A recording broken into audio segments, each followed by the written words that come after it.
The book of Isaiah 54 verse 17, no weapon formed against you shall prosper, and every tongue that shall rise against you in judgment shall be condemned.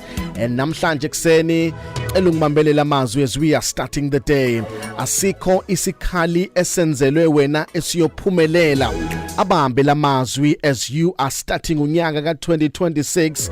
uNkulunkulu siningeze nasi sethembiso ukuthi asikho isikhali esenzelwe wena esiyophumelela. Kodwa ngicela ungibambele lento, ungalenzi iphutha lokuthi sithi singekho isikhali esenzelwe wena esiyophumelela bese wena uphendukwa isikhali that is formed against yourself, and ube isikhali esenzelwe wena ukuphazamisa ukuphumelela kwakho. Kunabanye abantu abangenazi ikhali bahlaselayo kodwa baphenduke bona baba izikhali against themselves.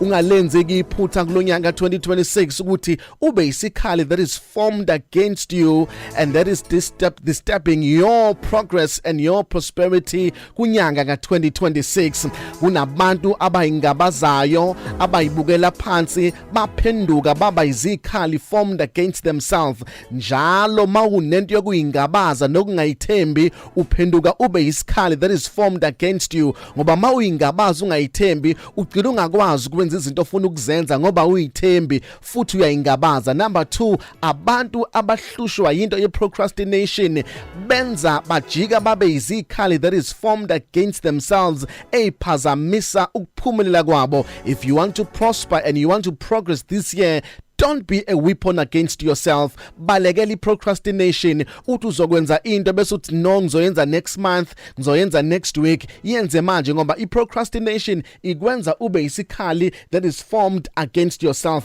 Lack of discipline, awunayo discipline, awunama boundaries, awenza noma into kanjani, ayikho idiscipline onayo empilweni yakho. Lokho kukwenza uphenduke ube isikhali that is formed against yourself esiphazamisa ukuphumelela kwakho. Make sure ukuthi kulonyaka uba discipline. Make sure kulonyaka ukuthi you set boundaries in your life ukuze ungaphenduki ube isikhali that is formed against your life esiphazamisa your progress. Abantu abahlushwa lezi zinto baphenduka bebe yikhali that are formed against themselves ephazamisa their progress, ephazamisa ukuphumelela kwabo empilweni yabo. So this year, never be a weapon that is formed against yourself. I am Phumlani Nkwanyana. You are blessed, you are favored, and you are set apart. Good morning, Mega Grace Nation.